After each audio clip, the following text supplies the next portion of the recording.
Students, welcome to our study 0.2 সবাইকে স্বাগত। আমি তোমাদেরকে আজকে যে কথাটা বলতে এসেছি যে তোমাদের Kolkata high court LDA prelims result কবে?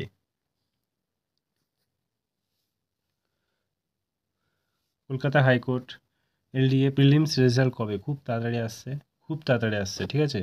সেটা তোমার হয়তো ডিসেম্বরেও দিতে পারে, জানুয়ারিতেও দিতে পারে। আমার মনে হয় বা আমি যতটুকু শুনেছি জানুয়ারিতেই দেবে, কারণ এখানে অনেকটা ফেজ গ্যাপ হয়ে গেছে। কিন্তু একটা জিনিস মাথায় রেখো যে ফর্ম ফিল আপ যখন হয়েছে তার 1 মাসের মধ্যে ওরা এক্সামটা কন্ডাক্ট করে নিয়েছে, রাইট? আর কত নাম্বার থাকলে মেন্সের প্রস্তুতি নেবে? কত নাম্বার থাকলে মোটামুটি তোমরা 60 এই 55 থেকে 65 55 থেকে 65 থাকলে তোমরা এগোতে পারো। আর অনেক ছেলে আছে যারা 50 প্লাস থাকবে, যে তারা ভাববে যে কিভাবে কি করব, এতে করব না, যখন রেজাল্ট দেবে তখন করব। ভাই তখন আর সময় পাবে না। যাদের 50 আছে তারাও মেন্সের জন্য প্রিপারেশান নাও, কারণ তখন সময় পাবে না। 291টা ভ্যাকান্সি অনেকটাই হাইকোর্টের জন্য। তোমাদের 3 গুণ তোমাদের প্রায় 2900 প্লাস স্টুডেন্টকে ডাকা হবে মেন্সের জন্য, ঠিক আছে? তো ভালোই ডাকা হবে। আমার মনে হয় যে 50 কিংবা 55 থেকে 65-এর মধ্যে কাট অফগুলো থাকবে। যারা এর মধ্যে আছো অবশ্যই মেন্সের জন্য প্রস্তুতি নাও, বারবার বলছি, কারণ সময় আর নেই। তোমাদের মেন এক্সাম জানুয়ারিতেই শিওর হয়ে যাবে, ডিসেম্বরে মনে হচ্ছে না যে হবে, ঠিক আছে?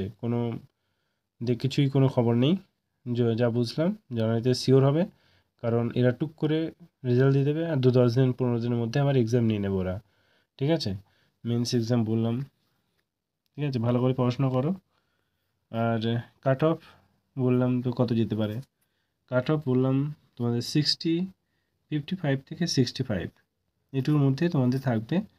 সো ভালো করে পড়ো, কারণ তোমরা তো দেখলে যে ফর্ম ফিল আপ কবে, যেদিন ফর্ম ফিল আপ হলো তার 1 মাস পরেই এক্সাম নিয়ে নিল। আর এখানে কোয়েশ্চেন মডারেট হয়েছিল, করে কঠিন হয়নি, করে সহজও হয়নি, ঠিক আছে? ভালো করে পড়ো। আর যদি কোনো কিছু দরকার হয় কমেন্টে জানিও, কোনো ক্লাস যদি দরকার হয় কমেন্টে জানিও। আর আমার চ্যানেলটিকে অবশ্যই সাবস্ক্রাইব করো। আর যারা আমার চ্যানেলটিকে সাবস্ক্রাইব করোনি করে দিও, আর বন্ধুদের সঙ্গে অবশ্যই শেয়ার করো। আর আমার টেলিগ্রাম চ্যানেলে যারা জয়েন হওনি অবশ্যই টেলিগ্রাম চ্যানেলে জয়েন হয়ে যেও, কারণ ওখানে আমি সমস্ত আপডেট ওখানে দেওয়ার চেষ্টা করি। Thank you, all the best.